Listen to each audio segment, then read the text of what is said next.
heavenly being. I have come from heaven.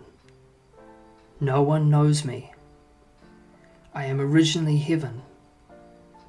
I exist in the world in human form, but no one knows me. I had lived a worldly life and then returned from heaven, but no one knows me.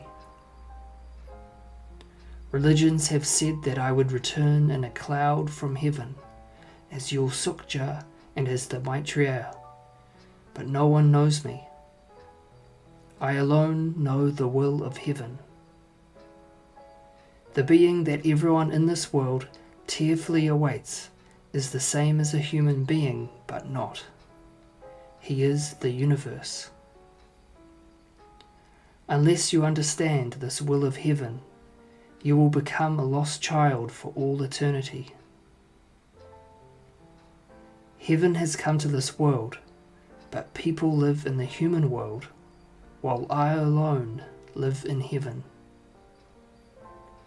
When will it be that people understand the will of heaven?